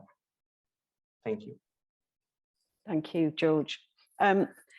Karen, it was really interesting what you were saying about the ways different animals can change the milk for breastfeeding. Have there been any research links between breastfeeding and ILC in terms of risk or reducing risk? it's not always easy to identify really the risk factors, because it depends also on pregnancies, age of pregnancy. There are a lot of factors that are interjoined and not always easy to separate them. But it seems that breastfeeding is beneficial for all types of breast cancer. I don't know if there are any research or any trials on breastfeeding for lobular breast cancer specifically, but for breast cancer in general, it is a protective factor indeed. Thank you. We've had, which isn't unsurprising with lobular, we've had quite a lot of questions about scans, monitoring, MRIs. So this is kind of to all three of you who kind of wants to pick this up. There's been a question of in which countries is annual MRI standard for people for ongoing monitoring with lobular, and are there other tests that are useful for detecting lobular as a local recurrence or metastatically, that are either you would recommend that are out there now, or that are promising tests that we hopefully will be coming out in the future? I don't know kind of which of you wants to pick that up. For Rita, is that a question for you in the clinical setting? Sure. I can't speak much to outside of the US, as I'm not terribly familiar, but at least in the US, there's no kind of standard recommendation that patients with lobular breast cancer would be monitored with an annual MRI, but it is very common for patients to be getting annual MRIs as part of their surveillance, because of the recognition that it can be hard to pick up recurrences. I think that the questions that come up are, what's the right timing and how long do you do it? So, if, I have many patients that are diagnosed in their 50s, and some of them don't want to be getting an annual MRI, for the next 20, 30 years. And so we wonder, well, if we're going to start it, when should we stop? And should we start it in the first 5 years if we know that there's a higher risk for later recurrences? Would it make more sense to do it 5 years after diagnosis? And then, of course, we have the question of, if you find a recurrence on an MRI, does that impact the overall survival or the outcome? And there are some data to suggest that if you get MRIs, you will find recurrences at a slightly earlier stage than if you were to not be getting breast MRIs. So I can say that in my own clinical practice, I do recommend breast MRI for monitoring most patients who have had lobular breast cancer. But again, it is somewhat tailored, because some tumors were picked up on mammogram and some tumors were totally not seen on mammogram. So depending on the situation, you might trust mammogram more or less.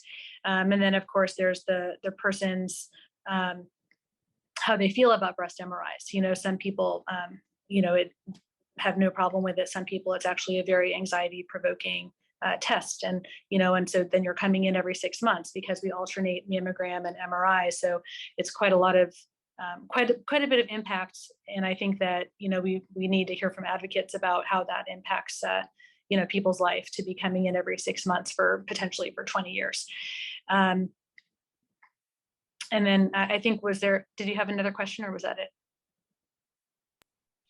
If I could chime in and just follow up, Rita, I'm not sure that you answered in your own practice about the timing. Do you wait till 5 years because ILC tends to recur later, or do you start?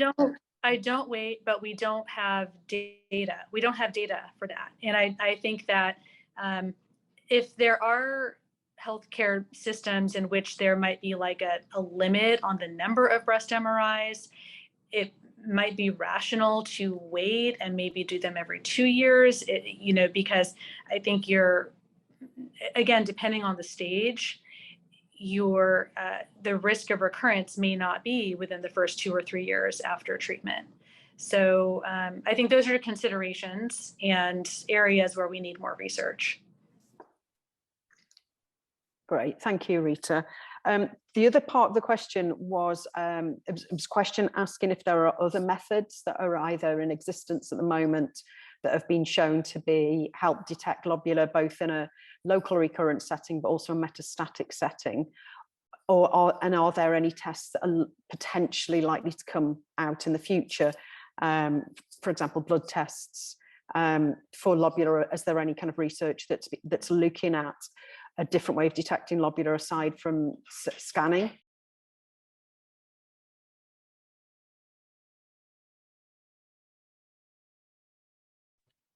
I don't know if either George or Karen wants to answer this, but there is research looking at liquid biopsies, for example, and it may have been mentioned there's different types of PET scanning, so FES PET scanning, which is an area of ongoing research as well. So I think that these hold promise for lobular breast cancer specifically.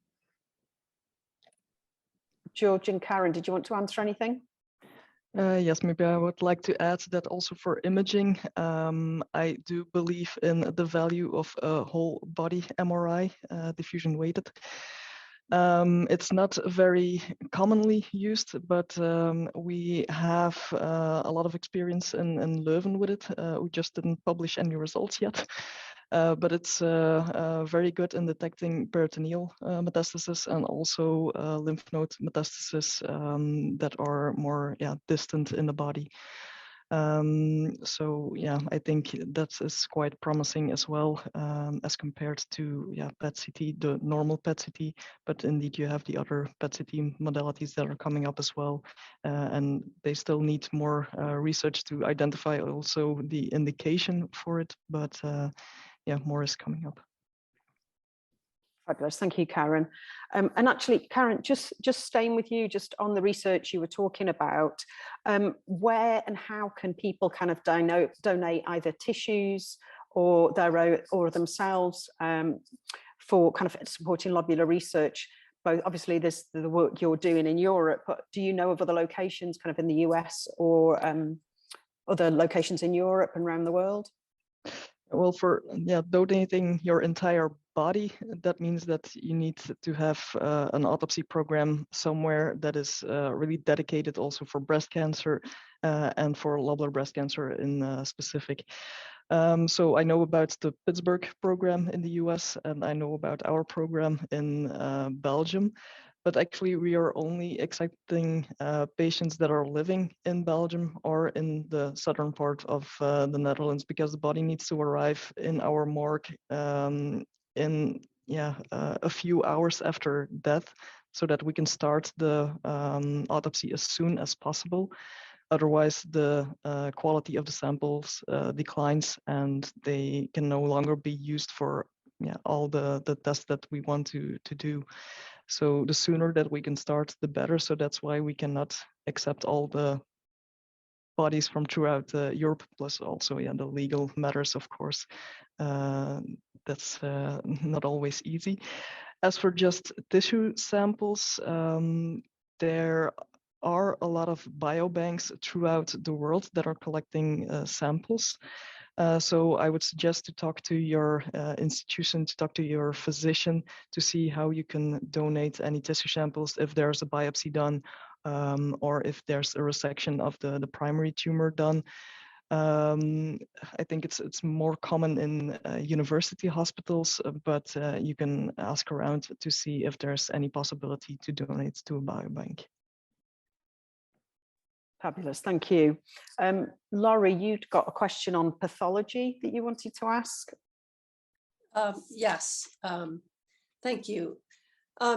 George, I'm wondering if you could talk a little bit more about Dr. Christian's presentation about ILC pathology, and there was a lot of discussion in the symposium about the issue of it not being standardized across the world and from lab to lab. And I wondered if you could share a little bit about sort of, so what do we do with that, and what are the implications for clinical trials when the ILC pathology is different? So this was a very interesting talk from, again, paper also. So they publish also from the LBCC and a nice paper on this pathology report and centralized. Perhaps Karen is more appropriate to answer this question, or because I'm not really involved in this paper, so I don't really can go into much details. It's about the E-cadherin staining that is not performed in all labs routinely, and it's the standardization of the different, different labs. They use different antibodies, and there are a lot of variations between different hospitals, and also there is the need of the suggestion, recommendation of standardize the E-cadherin, the epithelial cadherin protein staining to define better the lobular cases, apart from the morphology that is a special type. So it's more easy to recognize. However, there are cases that can be missed, or cases that can be heterogeneous tumors, and then there is this need of epithelial cadherin staining to be more global. This was my understanding, and there is a continuous effort of standardization and of the antibodies also against E-cadherin. And also there are, of course, other proteins that are like P120, proteins that are binding, they are in the same complex intracellular with E-cadherin, that are also a very good markers of, so the loss of the expression of other proteins are also define a good indicator for lobular samples to define a lobular carcinoma. Yeah. Karen, did you want to add anything? I think George did an excellent job in explaining this, but indeed it's one of my colleagues at the lab that run a survey globally to see what pathologists are doing. Some of them aren't even using anything. They're just looking under the microscope and seeing what type of growth pattern it is. Others are using E-cadherin, but indeed different antibodies, different dosages of those antibodies. So there is still a lot of differences throughout the world, but we hope with ELBCC that we can change that, and that we can come up with some guidelines into how pathologists should approach this, and how we can do better, and how we can get more standardization. And I think one of the further questions that's kind of come out is that as people are listening to the presentations you've made, they're seeing there's quite a gap between clinical knowledge and obviously current research, which I think is standard in all medical research. So several people are asking, how can they best educate their own oncologist when they are going in as their own advocate? What are the key kind of things that we should be saying as patients to pass some of that research on without being annoying patients, sounding like we know-it-alls in clinic? You know, I was going to say, I think that it is always a good recommendation for people to ask for a second opinion. And even in regards to the pathology, I think it's hard for someone to say, you know, I want my pathology, I want my specimen tested in this way or that way, and there's going to be debate amongst pathologists. And I think it's a very complicated issue that people are still working out the best way to make this histologic diagnosis. But you can always ask for a second opinion on the pathology slides and have the slides sent to a different institution. Same thing with, you know, seeing your surgical oncologist or a medical oncologist or a radiation oncologist. You can always get a second opinion. And I think that's definitely something that people should consider doing. Thanks, Rita. So there's a question about which organs is ILC most likely to spread to if it metastasizes. I don't know, kind of who wants to pick up on this question, please? Yeah, maybe I will answer it. We have more peritoneal metastasis that we see. We also have more metastasis in the stomach, the intestines, and also more metastasis in the reproductive organs, so the uterus and the ovaries, than that we see in non-special type breast cancer. And then the more common sites can be affected as well. So the liver, the bones, also the meninges of the brain can, but that's more often in a much later state. And we actually see less metastasis to the lung, but it is still possible. You mentioned before, Karen, about full body MRI.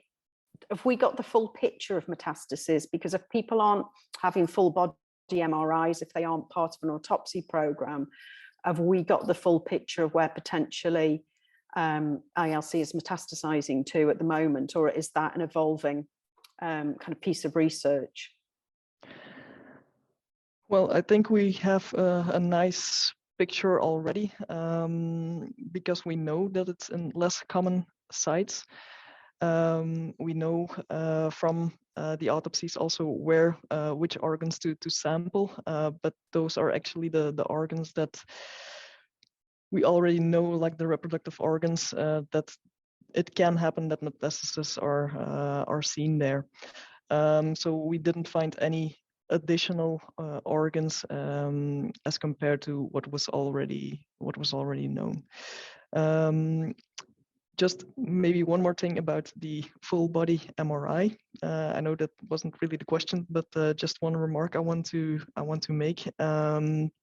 It's not that we give every patient that is in follow-up with us who had the diagnosis of lobular breast cancer that we're gonna perform in the whole body MRI.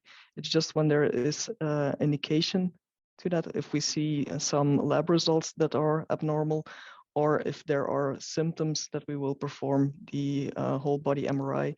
But we're not gonna do it in every patient because we don't know how often we need to do it, when we need to start. It's a bit the same as with the MRI of the breast. There's just not enough known to do it with in every patient. Thank you. Obviously, not everyone here is here with the aim to become a patient advocate. Obviously, we all want to be our own best advocates for ourselves. But it's great that, and particularly kind of going back to remembering Lee and the incredible work she did building relationships. What would you say to those people who are here today in this webinar who want to be patient advocates? How do they go about starting to build a relationship potentially with a researcher or with a clinician? What's kind of the starting points for us to become more patient advocates and raise the awareness and knowledge about lobular breast cancer? And that's kind of to all three of you. How would you like to start working with a patient advocate? Well, I can start. I think that getting involved in an organization like in the US LBCA, for example, I think is a great way for someone to take that step towards becoming an advocate. Different institutions will have a core of patient advocates. So I'm at UCSF, and we actually have a group of patient advocates for breast cancer in general. And so a patient can actually join that group and get training and be involved in that way. And then I always find that when my patients tell me about concerns that they have or problems that they're having, it often will prompt a research idea for a project, something that we can look at. And so I think it's really important for people to share with their physicians what is important to them and what they're going through, because those are the problems that we should be trying to solve. And those are really important things to share with your team. Thanks, Rita. George and Karen, do you want to add anything about your experiences working with patient advocates? I mean, yes, from my perspective, of course, there is a European also association, the LBCC, and that advocates can interact with them. So there is a very nice, actually, also on the Symposium in Utrecht, there was a nice joint session with called patient advocates and researchers. It was really the perfect setting for advocates and researchers to network, and personally I did with, it was very interesting discussions, and actually there is a YouTube video from the ELBCC that I can share on the chat that this session is recorded. Yes, and again, for me, my example is the Lei. Lei was the really outstanding patient voice. Also, not only in the research, but in the education about lobular carcinoma. So it was really created the opportunity for me also to go and discuss with advocates, which is usually the other way around. Thank you. Great, thank you, George. Karen, did you want to add anything? So not all patients know that they can be patient advocates. So I think it's also to us clinicians and researchers to talk a bit more about patient advocacy and to make them aware that they can join the patient advocates. Also what I do is once I have a patient that is interested in patient advocacy, I contact you guys because you have all the experience and you can tell them what they need to do, how much time they need for it. So I bring them in contact with you to see if they're really interested to become a patient advocate. And yeah, you guys are actually the experts, so maybe this is a question that you can answer even better than us. Thanks, Karen. I think I had a really interesting discussion actually at Symposium with several researchers, because often I think as patients, we think there's only one form of patient advocate. And I kind of like to think of it on a spectrum, that you can start off just being your own best advocate, having the knowledge that enables you to advocate for yourself and talk about lobular in an informed process. And often I think there's the assumption that advocates are just about research, whereas we can have advocates who do fundraising, we can have advocates who get involved with supporting events, advocates who are great at communicating because they've got incredible networks. So I think that's the key thing as well, that there isn't one set form of advocate that has to be about research. And it's about, if you're interested, speaking to organisations such as LBCA or ELBCC or LBC UK ourselves, and helping to kind of build those relationships. Claire, if I could chime in to just to add that if on the LBCA website, we have a whole section which provides tools for all the different kinds of advocacy someone might be interested in, including educational materials that you can download and bring to your team. And also links to where you can get some training in some of the basic science and advocacy programs, which are really helpful. And there's a lot of information there. And we also try to provide something we call advocate chats, but are often topics that are to help people become more comfortable with, whether it's educational advocacy or whether it's the science of breast cancer. Or so we have a number of those planned throughout the year. So we have some great resources there and are always interested in having more people join us. Thanks, Laurie. And I'm really conscious of time. We've got about 4 minutes left. There's one question I'd just like to go back to, because I know it's something on our patient advocacy forums keeps coming up as a misinformation for a lot of patients, and it's around, and it's come up in several questions around chemotherapy. And I know you briefly touched on it, Rita, and that perception that chemotherapy, often you get heard on lobular patient forums that chemotherapy doesn't work for lobular. Could you just kind of clarify kind of the effectiveness of chemotherapy in lobular breast cancer? Sure. So I do think that it's a challenging area, and part of why there is this perception that it doesn't work is that in studies where people are getting chemotherapy before surgery, which is called neoadjuvant chemotherapy, what we see is that lobular tumors don't shrink as much as ductal tumors. So people might draw the conclusion, well, if the tumor doesn't shrink, then it means that the chemotherapy was not effective. We don't know for sure. We don't know for sure if that's true, because it could be that lobular tumors don't shrink in terms of the size of the tumor, but maybe they shrink in terms of the number of cells, like they might be shrinking like Swiss cheese, for example, getting holes in them. Then the other reason that people say chemotherapy is ineffective is that there have been studies looking at if someone gets chemotherapy after surgery, so after adjuvant chemotherapy, is there any difference in overall survival? And there have been some studies showing no difference in overall survival. However, the patients in those studies are all a big mix of patients, some of whom maybe didn't need chemotherapy in the first place. And so if you're giving chemotherapy to someone who doesn't actually need it, you're not going to see any benefit from getting that chemotherapy. What I think the data are showing is that there is a subset of patients with lobular breast cancer that do benefit from chemotherapy.